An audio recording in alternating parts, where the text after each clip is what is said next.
Hello everyone, welcome back to my channel. आज हमारा जो नेक्स्ट टॉपिक है वो होने वाला है सिंपल माइक्रोस्कोप। इससे पहले हमने रिफ्रैक्शन थ्रू प्रिज्म किया था, प्रिज्म का कैलकुलेट किया था। आज हम पढ़ने वाले हैं सिंपल माइक्रोस्कोप। तो सबसे पहले हमें पता होना चाहिए सिंपल माइक्रोस्कोप होता क्या है। सिंपल माइक्रोस्कोप क्या होता है? जिसके अंदर एक कॉन्वेक्स टाइप लेंस होता है, जिसे हम ऑब्जेक्ट को मैग्नीफाई करके देखने का काम करते हैं। ऑब्जेक्ट को जो मैग्नीफाई करके दिखाएगा वो सिंपल माइक्रोस्कोप है। एक होता है ऑब्जेक्ट को हाईली मैग्नीफाई करके दिखाना, वो होता है कंपाउंड माइक्रोस्कोप। तो सिंपल माइक्रोस्कोप का डायग्राम कैसे बनाएंगे हम? First of all draw convex lens,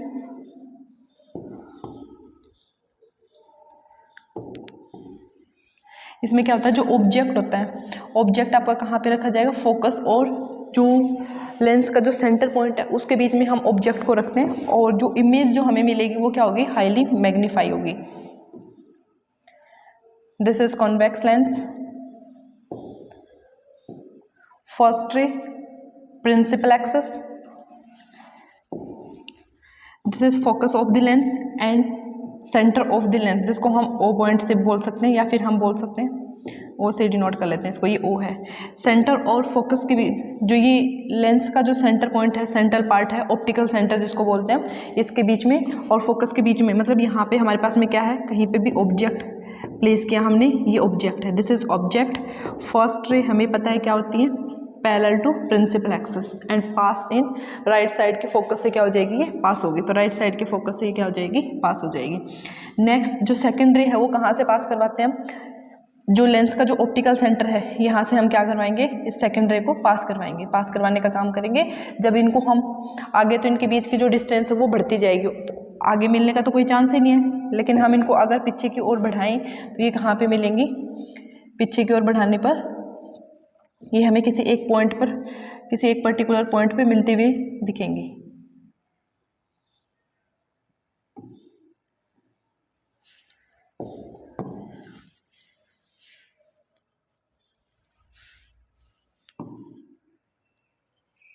just a minute.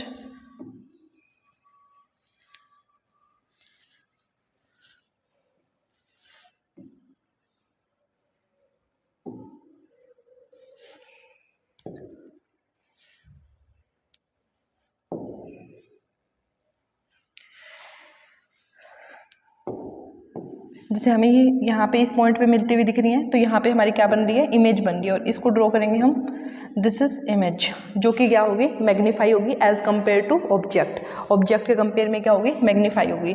इसके बाद में ये हम लेंस की जो इमेज फॉर्मेशन करते हैं उसमें जो कॉन्वेक्स का जो 6th केस पढ़ते हैं, जिसमें ऑब्जेक्ट हमारा कहाँ पे रखा होता है, फोकस और ऑप्टिकल सेंटर के बीच में रखा होता है। तो इमेज क्या होती है, लेंस के फ्रंट में ही बनती है, लेकिन हाईली मैग्नीफाई बनती है, उसको बोलेंगे हम सिंपल माइक्रोस्कोप के लिए यूज़ करेंगे उसी डायग्राम को। इसके बाद नेक्स्ट हमें क्या करना है, यहाँ से हमें पता चल रहा है कि ये हमारी इमेज बन रही है और ये हमारा ऑब्जेक्ट था। अगर हम देखें तो दोनों में एंगल तो एक ही क्रिएट हो रहा है, दोनों में एंगल क्या है, यहाँ पे सेम एंगल बन रहा है, दोनों में सेम एंगल बन रहा है। लेकिन अगर मैं आपको एक सिंपल से कंसेप्ट से समझाऊँ कि ये कोई बिल्डिंग है और यहाँ पे हम खड़े होकर देख रहे हैं इसको, ये बिल्डिंग का 10th फ्लोर है और ये बिल्डिंग का है 2nd फ्लोर है, ये बिल्डिंग का 2nd फ्लोर है और ऊपर वाला क्या है, एक मिनट, जस्ट अ मिनट, ये 2nd फ्लोर है। तो हम अगर 10th फ्लोर को देख रहे हैं तो हमारा जो एंगल है, जो आई के साथ में जो एंगल क्रिएट हो रहा है वो एंगल, उस एंगल की बात करें, और एक हम देख रहे हैं किसमें, 2nd फ्लोर में देख रहे हैं, तो जो एंगल क्रिएट हो रहा है दोनों में एंगल तो क्या है, डिफरेंस है, और इसी एंगल को हम किस में यूज़ करेंगे, मैग्नीफाइंग पावर में यूज़ करेंगे। तो यहाँ पे तो हमारे पास में क्या हो रहा है कि सेम एंगल क्रिएट हो रहा है दोनों में।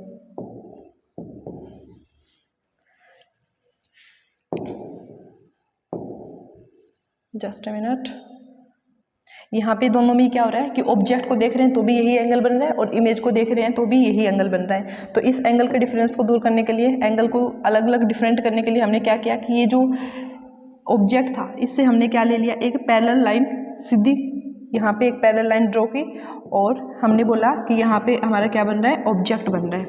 यहाँ पे क्या है, ऑब्जेक्ट है। हम इनके एक बार नेम लिख लेते हैं, this is A and this is B, this is A dash and B dash, this is point P. अब यहाँ पे ऑब्जेक्ट का जो एंगल है उसको अलग करने के लिए हमने क्या किया, ऑप्टिकल सेंटर से इसको हम मैच करवाते हैं, और ऑप्टिकल सेंटर से जब इसको हम ज्वाइन करवाएंगे तो यहाँ पे एक एंगल बन रहा है अलग से, और उस एंगल को हम ऑब्जेक्ट के साथ के जो एंगल है उसको किससे लिखते हैं, अल्फा से, और इमेज के साथ के एंगल को किससे लिखेंगे, हम बीटा से ड्रॉ करेंगे। This is diagram.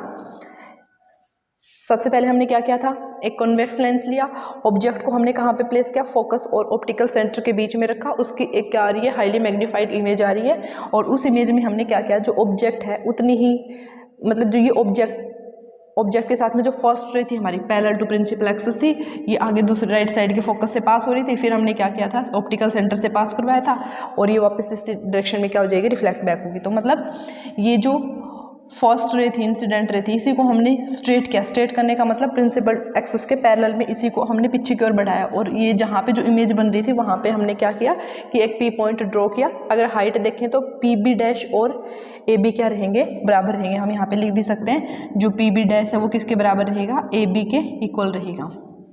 ठीक है, नेक्स्ट अब मैग्नीफाइंग पावर की बात करें हम, मैग्नीफाइंग पावर कैसे निकालेंगे।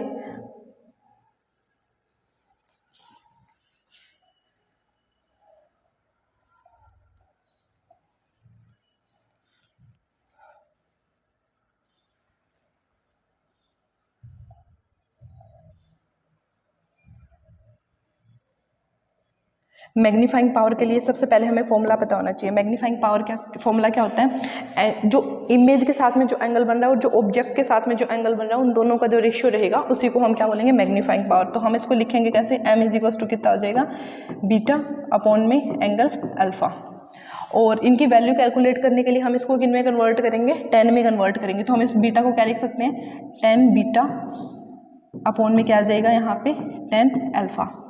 अब सबसे पहले हमें 10 बीटा और 10 अल्फा की वैल्यू कैलकुलेट करनी है। तो 10 बीटा और अल्फा की वैल्यू कैलकुलेट करने के लिए हमें क्या करना होगा, सबसे पहले इन ट्रायंगल, सबसे पहले हम अल्फा की वैल्यू देखते हैं। अल्फा की वैल्यू के लिए कौन से ट्रायंगल यूज़ कर सकते हैं, P B dash O, P B dash O, इसके अंदर अल्फा एंगल बन रहा है, तो हम यहाँ पे लिखेंगे पी बी डैश ओ, इसमें 10 अल्फा। 10 अल्फा की वैल्यू कितनी है यहाँ पे, परपेंडिकुलर अपॉन में कितना आ जाएगा, बेस। परपेंडिकुलर कितना है, पी बी डैश अपॉन में बेस कितना है, बी डैश ओ। लेकिन अभी हमने just a minute, B dash O, अब पी बी डैश को हम किसके इक्वल बोल सकते हैं, ए बी के इक्वल, क्योंकि इसी लाइन को हमने क्या किया था, स्ट्रेट किया था, और पैरेलल लाइंस के बीच की जो डिस्टेंस होती है किसी भी पॉइंट से मेजर करेंगे तो क्या होती है, इक्वल होती है। तो यहाँ पे हम इसको लिख सकते हैं ए बी अपॉन में कितना आ जाएगा, बी डैश ओ। फिर बीटा की वैल्यू कैलकुलेट करेंगे इन ट्रायंगल, बीटा कौन सी में बन रहा है, ए डैश बी डैश ओ। एक तो इस ट्रायंगल में भी कौन सा एंगल है, बीटा है, और एक है ए बी ओ। अच्छा, ये बड़े वाले ट्रायंगल जो इमेज के साथ में है, ये वाले ट्रायंगल क्यों यूज़ नहीं कर रहे, क्योंकि हमारे पास में जो बेस है बी डैश ओ वो तो हम ऑलरेडी इसमें यूज़ कर चुके हैं। अब ट्रायंगल कौन से लेंगे हम, A B O. A B O लिया हमने, ए बी ओ, इसमें वैल्यू निकालनी है हमें 10 बीटा, और 10 बीटा की वैल्यू क्या आ जाएगी, परपेंडिकुलर अपॉन बेस। परपेंडिकुलर की वैल्यू कितनी है यहाँ पे, ए बी अपॉन में बेस कितना आ जाएगा, बी ओ। ये दोनों वैल्यूज हमें ऊपर वाली इक्वेशन में पुट करनी है, जो कि हमारे पास में क्या था,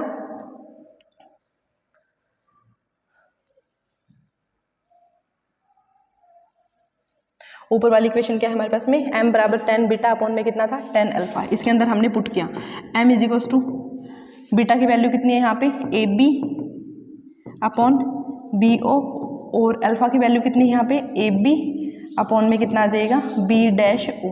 यहाँ पे वैल्यू को अगर इंटरचेंज करके लिखें तो हम क्या लिख सकते हैं, यहाँ पे A B upon B O into में कितना आ जाएगा, बी डैश ओ अपॉन में कितना आ जाएगा, ए बी। नाउ यहाँ पे हम क्या कर सकते हैं, ए बी से A B cancel, next B dash O upon में बी ओ। अगर वैल्यू लिखें हम, m इज इक्वल्स टू कितना आ गया हमारे पास में, बी डैश ओ अपॉन में कितना आया है, बी ओ। अब बी डैश ओ को क्या बोल सकते हैं हम, B dash O, image distance, और इमेज डिस्टेंस को हम किससे डिनोट करेंगे, v से लिखते हैं। यहाँ पे हम बोल सकते हैं इमेज डिस्टेंस को कि ये वाली जो है हमारे पास में इतनी क्या है, ये इमेज डिस्टेंस है, और बी ओ क्या है यहाँ पे, ऑब्जेक्ट डिस्टेंस। इमेज डिस्टेंस को हम v से लिखेंगे और ऑब्जेक्ट डिस्टेंस को हम कैसे लिख सकते हैं सॉरी किससे लिख सकते हैं, u से लिख सकते हैं।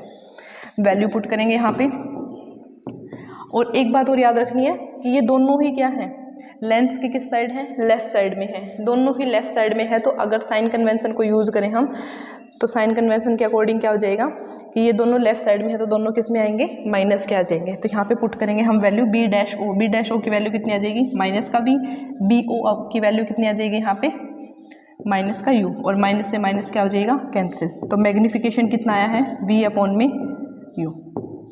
This is magnification of the simple microscope.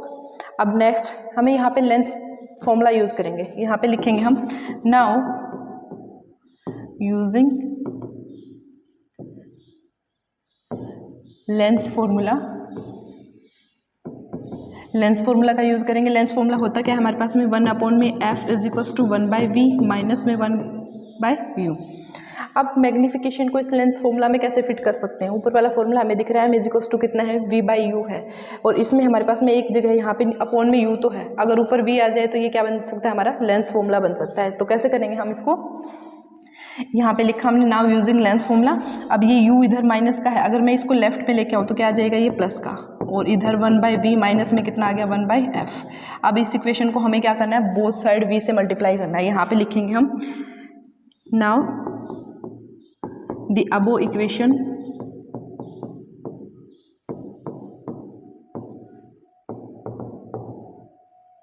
Multiply both side by v get. अगर हम इसको बोथ साइड v से मल्टीप्लाई करेंगे कितना आ जाएगा, v upon u is equals to v/v minus v upon में कितना आ जाएगा यहाँ पे f माइनस v/f। अब यहाँ पे v/u को क्या लिख सकते हैं हम, ऊपर हमने कैलकुलेट किया, अभी v/u को क्या लिख सकते हैं, मैग्नीफाइंग पावर। ये क्या है हमारे पास में,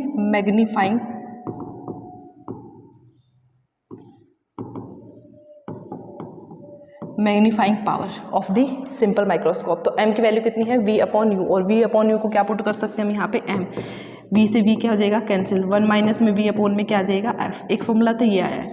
अब इसके लिए हम क्या कर सकते हैं, जो इमेज है हमारी, एक तो वो बने कि नियर पॉइंट पे बने। नियर पॉइंट का मतलब जिसको हम डिस्टिंक्ट विजन से बोलते हैं, और डिस्टिंक्ट विजन को हम किसके इक्वल रखते हैं, d के इक्वल रखते हैं। v जो हमारी जो इमेज है वो अगर नियर पॉइंट पे बने तो उसको हम क्या बोल सकते हैं, फॉर डिस्टिंक्ट विजन लिख सकते हैं हम यहाँ पे।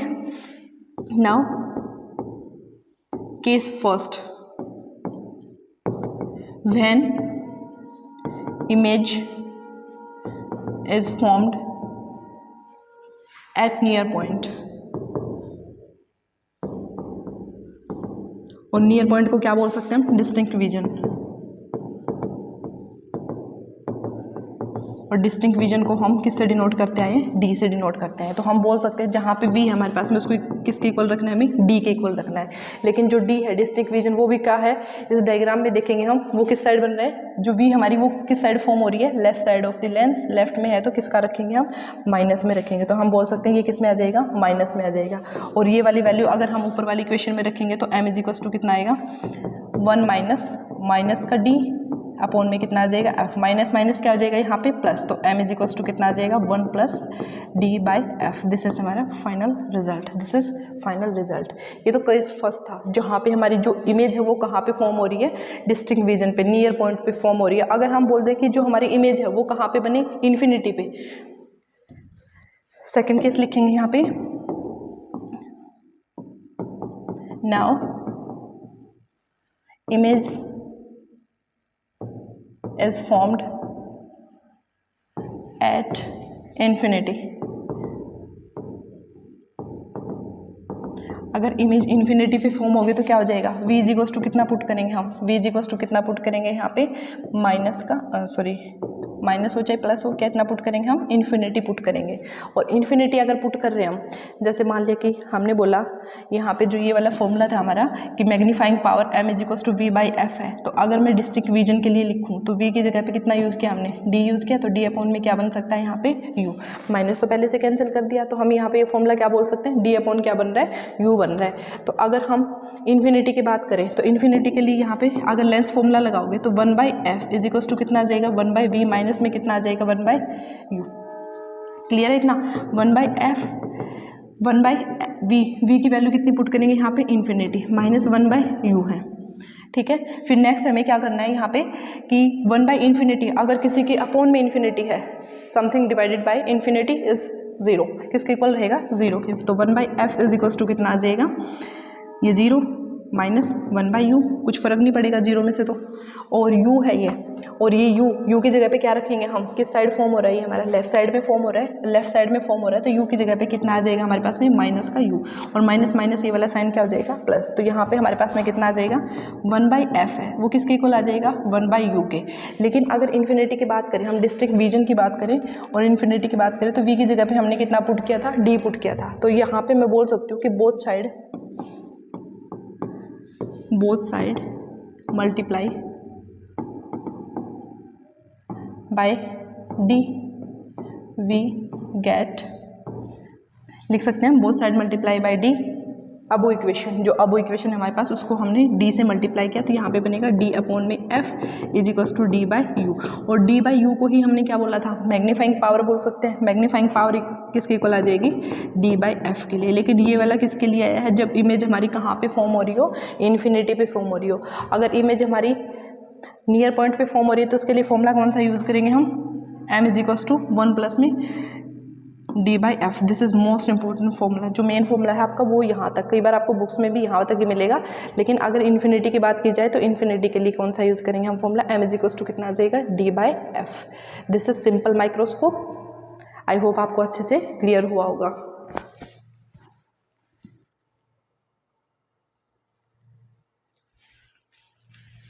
जो अब नेक्स्ट हमारा वो है कंपाउंड माइक्रोस्कोप। कंपाउंड माइक्रोस्कोप हम इससे नेक्स्ट वीडियो में करेंगे।